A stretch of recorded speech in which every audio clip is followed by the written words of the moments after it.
Bonjour, chers abonnés et internautes. Dans cette vidéo, nous allons nous familiariser au logiciel Excel Design Loads. Dans la partie théorique de la première étape de la conception du système CVC-CA, nous avions identifié les espaces d'occupation et les sources de chaleur. Maintenant, nous allons inscrire ces données dans le fichier Excel. Pour commencer à remplir les fichiers Excel, vous devez avoir avec vous l'énoncé du projet, le plan architectural, les tableaux R4, R5, R6, R30 et R41.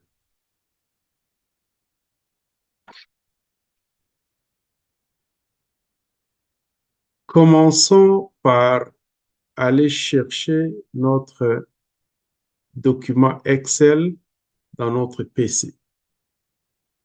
Pour mon cas, le voici.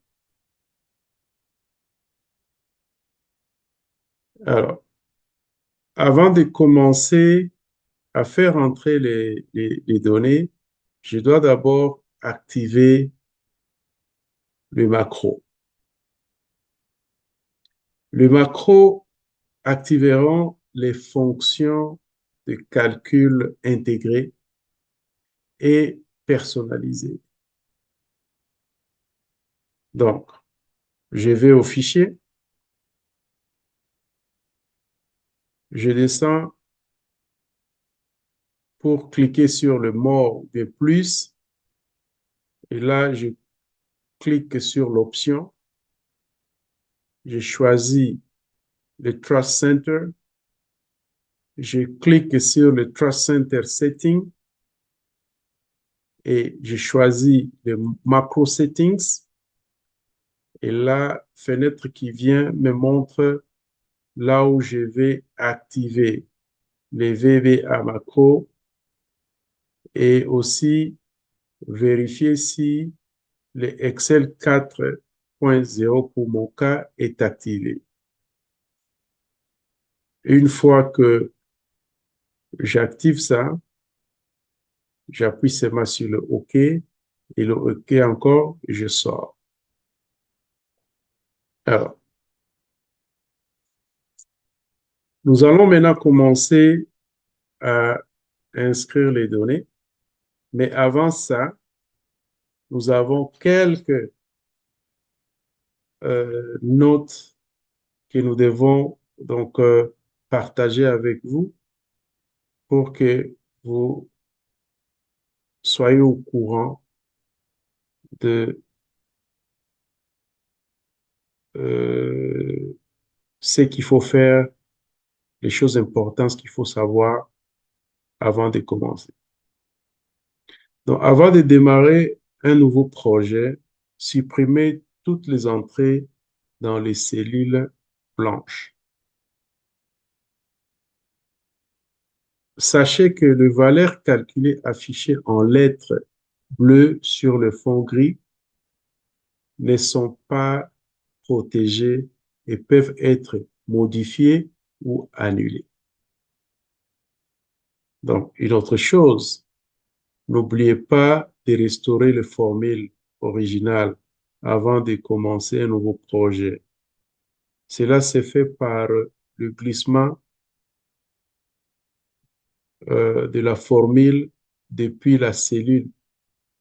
Vous le faites soit en haut ou en bas. OK. Alors, passons maintenant au fichier projet. C'est là où nous allons saisir le nom du projet et l'emplacement du site. Pour mon cas, je l'ai déjà écrit en avance parce que comme je suis en train d'expliquer, ça sera un peu difficile. Ça va me prendre un peu de temps pour commencer à écrire. Donc, le nom du projet, c'est les bâtiments de services généraux. Moi, je l'ai en anglais, General Services Building. L'emplacement, c'est à Toronto. Donc, vous écrivez l'emplacement. Pour le cas présent, c'est Toronto. On a fini avec le projet. Donc, nous passons maintenant au fichier les données du bâtiment. Donc, pour saisir les informations générales sur le bâtiment, donc, nous allons nous référer de, nos, donc, de notre tableau dans le plan architectural et puis aussi de notre énoncé du projet. OK? Pour ce qui est de l'orientation du bâtiment, donc, on va vérifier la boussole qui se trouve dans le plan architectural. Alors, comment on arrive à calculer ou bien donc trouver l'angle azimut solaire? Sachez d'abord, azimut, c'est une variation sur le point cardinal d'une boussole. L'observateur va attribuer les angles. Pour le cas présent, on vérifie notre boussole. Sur le plan architectural, nous voyons que cette boussole-là indique vers le nord. Alors, on va maintenant identifier le sud et à partir du sud, on va maintenant dans le sens de l'aiguille d'une montre pour identifier l'ouest. Après, le demi-tour, ça sera le nord et le trois quarts de tour, ça sera l'est et puis on va rentrer au sud. Donc, le sud sera à 0 degré, le ouest sera à 90 degrés, le nord sera à 180 degrés et l'est sera à moins 90 degrés. Et puis on rentre au sud. OK? Alors, une fois identifié ça, ça sera facile de faire entrer les données sur l'élévation 1, 2, 3, 4. Alors, commençons par faire entrer les données. Le nombre maximal d'occupants, je regarde dans l'énoncé, c'est 203. Je vais écrire dans la cellule blanche sur la colonne actuelle 203. Et la surface totale du plancher de ces bâtiments, c'est 17 620. Je vais inscrire ça. L'élévation, comme on a dit, donc je vais dérouler la fenêtre ici et je choisis l'ouest. Automatiquement, j'ai l'angle de 90 et je choisis est, ça me donne moins 90. Nord, ça va me donner 180 et sud, ça me donne 0. Alors, la colonne qui est en gris, cette colonne-là, les valeurs vont changer automatiquement s'il y a un changement. Pour le cas de la valeur, donc, le nombre maximal d'occupants, ça peut changer si une fois nous allons dans le fichier espace et on fait des changements sur le nombre de personnes, ça va aussi affecter cette valeur ici-là. OK. Nous allons voir ça quand nous allons arriver au fichier espace.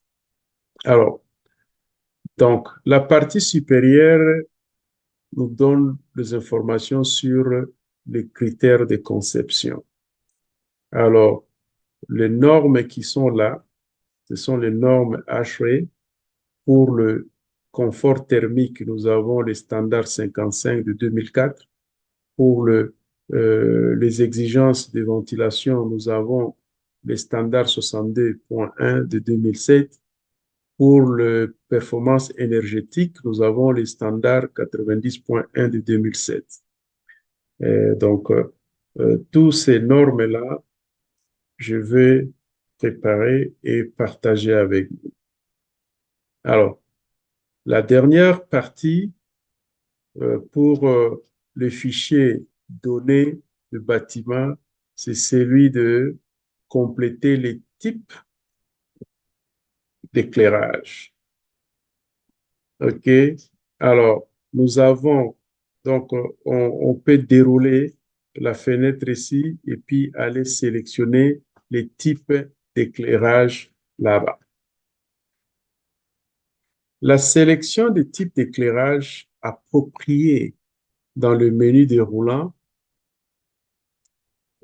définira automatiquement les taux de gain de chaleur rayonnante d'éclairage assimilé par l'intérieur de la pièce et le pourcentage des taux de gain de chaleur total d'éclairage entrant dans la zone occupée sous le plénium du plafond.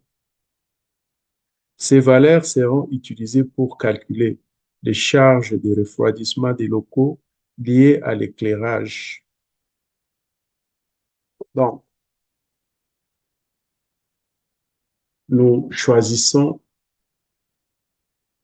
en fonction des informations qui nous ont été données dans l'énoncé du projet ou bien dans le plan architectural.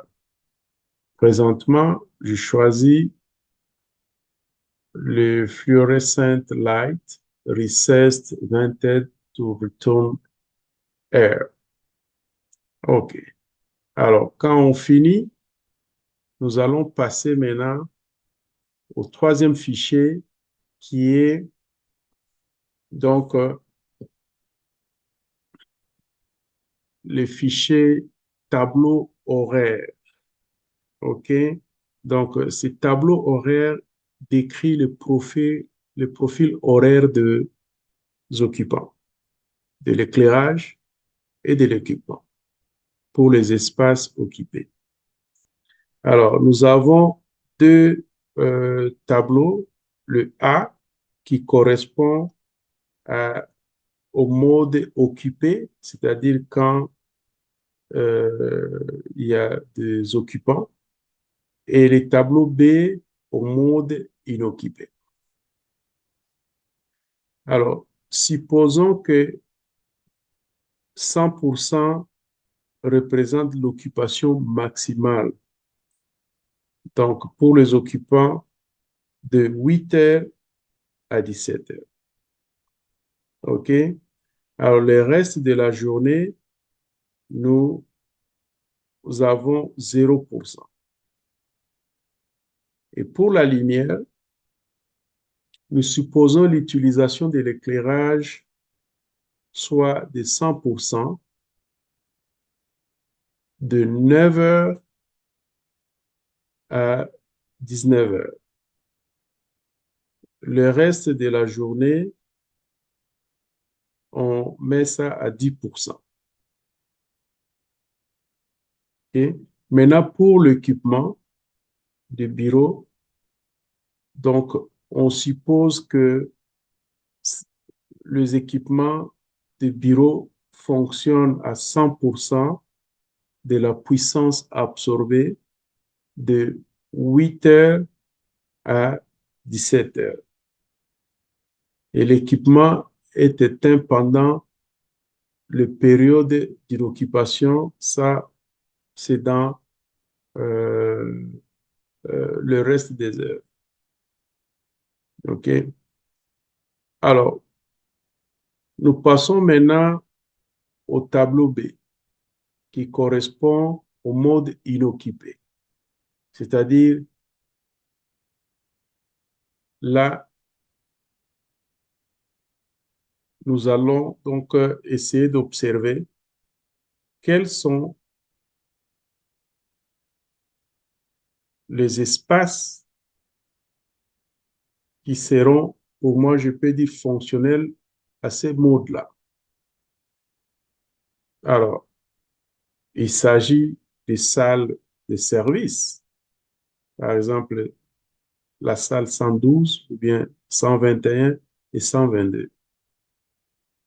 La salle électrique 112, dans la description que nous avons dans le plan architectural, dispose d'un transformateur de 50 kVA fonctionnant en continu. Donc, cette pièce n'a aucun occupant, donc les horaires d'utilisation et d'occupation de l'éclairage auront une valeur égale à 0%. Mais l'utilisation des équipements sera de 100% pour toutes les heures de la journée. C'est pourquoi, quand vous regardez les tableaux B, vous allez voir que l'occupant, toutes les heures, c'est 0%. La même chose avec les lumières ou bien l'éclairage. Mais quant aux équipements, ça fonctionne en continu, donc ça sera à 100%. Donc là, on vient de finir, compléter les deux tableaux.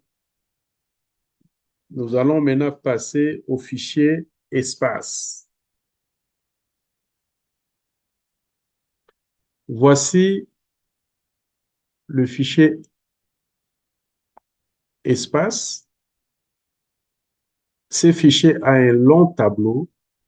Nous allons le diviser en deux pour nous permettre de bien expliquer ça. Donc, le fichier espace nous sert à calculer la géométrie de l'espace, l'occupation maximale, le demande d'équipement et de puissance d'éclairage et d'autres caractéristiques liées à l'espace requise pour le calcul des charges de ventilation, de chauffage et de refroidissement de l'espace. Le fichier espace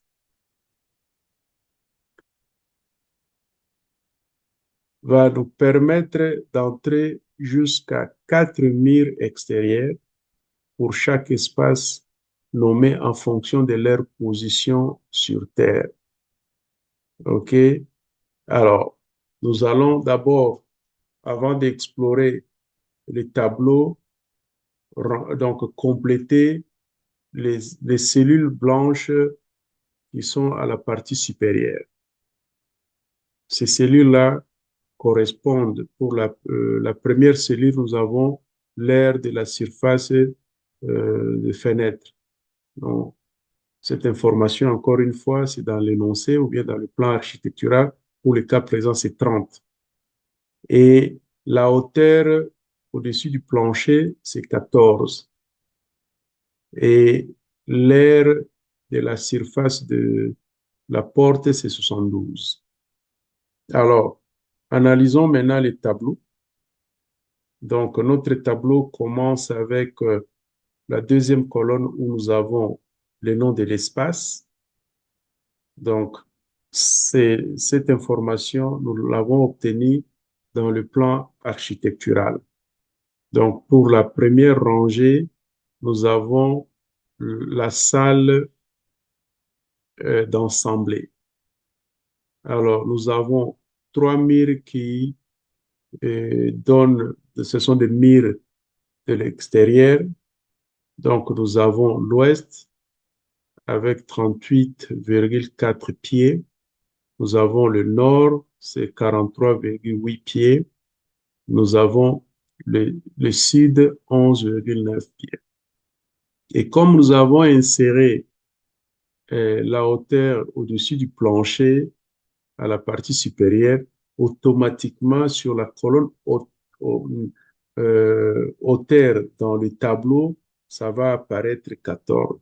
Si vous n'êtes donc une euh, des salles ou bien euh, un espace à une hauteur différente, il faut manuellement changer ça. OK. Alors, après la colonne hauteur, nous avons la colonne l'air de la surface du plancher. Donc, 1580 est obtenu à partir de l'énoncé ou bien dans le plan architectural. Les types de plancher, donc nous avons un déroulant. Quand on ouvre ça, ça nous donne trois options. Alors, comme un travail que je vais vous demander, essayez de faire des recherches pour trouver les explications de ces trois types de planchers. Alors, pour le cas présent, on choisit Slab on Grade. Alors, on continue. Le prochain, c'est le groupe de colonnes qui représente normalement ici, donc, le mur et le plancher en dessous de notre espace ensemblé. Mais ici, il n'y a pas, donc on ne va rien mettre parce qu'il fallait mettre la profondeur. On n'a pas ces informations-là. Alors, on continue avec la colonne de l'air de la surface du toit. Cette information vous est donnée. Il suffit seulement d'aller chercher ça soit à l'énoncé ou bien dans le plan architectural. Et si vous le trouvez, vous venez vous mentionner ici. Donc, vous inscrivez là. Pour le cas présent, c'est 1778. Alors, le prochain groupe de colonnes, c'est pour le nombre de fenêtres. Alors, on va se référer aux quatre murs qui donnent à l'extérieur. Nous avons l'est, l'ouest, nous avons trois fenêtres. À l'est, on n'a rien. Au nord, on a quatre fenêtres. Au sud, on n'a rien. Et la colonne qui vient après est celui du périmètre de mur extérieur. Donc, rappelez-vous, nous avons inscrit les longueurs de trois murs qu'on a, ouest, nord et sud. Si vous additionnez ça, ça va vous donner 95. Et après, nous avons le nombre de portes. Ici, je suis sûr que ce sont des portes qui donnent vers l'extérieur. Pour l'espace, disons la salle d'assemblée, on n'a pas de porte, alors on n'inscrit rien. Maintenant, le groupe de colonnes qui viennent après, donc ce sont donc c'est donc l'aire de la surface de mur. Alors, ces informations que vous avez là, c'est la machine qui a calculé. Rappelez-vous, donc on nous a donné, donc on a fait entrer la longueur du mur orienté vers l'ouest. Si vous prenez cette longueur, vous multipliez par la hauteur, ça va vous donner 545. La même chose avec le mur qui est orienté vers le nord et le sud. OK, mais ici, c'est la machine qui calcule ça pour vous. Alors, après, nous avons l'aire de la surface de fenêtre. Donc, rappelez-vous que on avait trois fenêtres sur le mur qui est orienté vers le nord, non, vers l'ouest. Donc, il faut prendre 3, vous multipliez par l'aire de la surface qu'on avait fait entrer à la partie supérieure. Donc, 3 fois 30, ça donne 90. Et pour le mur orienté vers le nord, on a 4 fenêtres là-bas. On fait 4 fois 30, ça nous donne 120 pieds carrés. Alors, la colonne suivante, c'est celle de infiltration en été. et puis infiltration annuaire. Là, ces informations, vous l'obtenez directement. Alors, mais j'aimerais aussi que vous puissiez comprendre c'est quoi l'infiltration en été. Mais je pense quand nous allons continuer avec les chapitres qui viennent là, donc nous allons expliquer tout ça. Alors, nous sommes arrivés à la fin de la première partie de ces tableaux. Donc, je vais maintenant glisser les tableaux vers euh, ma gauche pour maintenant mettre donc le type, la colonne de type d'occupation juste à côté des noms euh, des espaces. Comme ça, je vais voir la deuxième partie tout en entière. OK. Donc, avec les autres déroulants, nous allons sélectionner les types d'occupation, mais on doit tenir compte des noms de l'espace. Ici, on parle de la salle d'assemblée. Donc, le type d'occupation, ça sera le bureau, espace bureau. Et quand je choisis espace bureau, directement, la densité d'occupants va aussi afficher un nombre. Pour le cas présent, c'est 5 et automatiquement, le logiciel va calculer et puis proposer le nombre de personnes 8. C'est à vous maintenant de voir. Ça, on est basé, donc le 8 là, c'est sur base de euh, tableau R30, où on parle de la densité d'occupants par 1000 pieds carrés.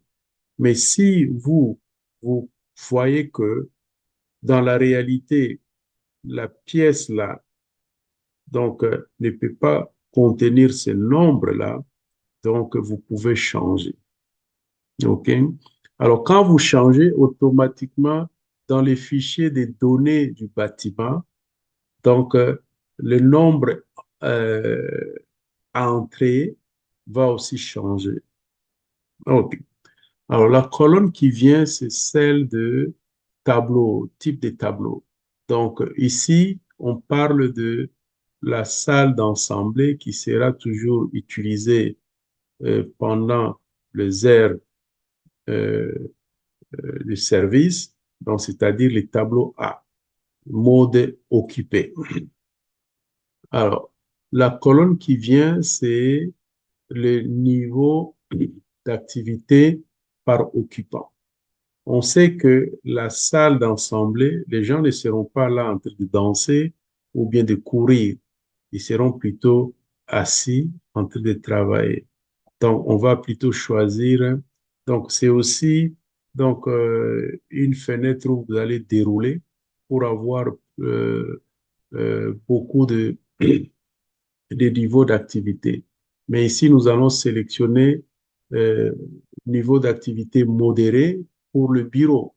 Et automatiquement, ça va nous faire sortir le pourcentage de la chaleur radiante sensible de 58%. Et la même chose, le gain en chaleur sensible et latente vont apparaître là. Okay? Alors, la colonne qui suit, ça c'est la densité de la puissance d'éclairage. Euh, Ça apparaît directement automatique 1.1. Vous pouvez aussi vérifier dans le tableau R41. Si vous pensez que ce n'est pas ça, vous pouvez le changer. Alors, le tableau qui suit, c'est celui de la chaleur sensible des équipements. Cette information, on l'obtient dans le tableau qui est dans le plan architectural. Donc, vous regardez dans le plan architectural, le nom de l'espace, ça sera salle d'assemblée. Vous allez voir que la chaleur sensible est de 4000. Alors, il nous reste seulement à parler de la demande en puissance d'éclairage. Donc, ça a été calculé et c'est 1,7. Donc là, on vient de finir à expliquer la deuxième partie de ce tableau qui est du fichier espace. Donc, on vient aussi définir la partie donc, pratique de la première étape de cette conception du système CVC-CVCA. Alors, comme je l'ai dit, je vais vous envoyer l'énoncé du projet. Je vais vous envoyer le document Excel. Je vais vous envoyer aussi tous les tableaux qu'on a parlé de ça dans cette première partie et aussi d'autres informations additionnelles qui vont vous permettre de bien maîtriser. Et aussi, comme je l'ai dit, donc vous aurez à peu près 5 à 6 applications à faire pour que je voie que vous avez maîtrisé cette partie. Donc, je vous dis merci et à la prochaine. Au revoir.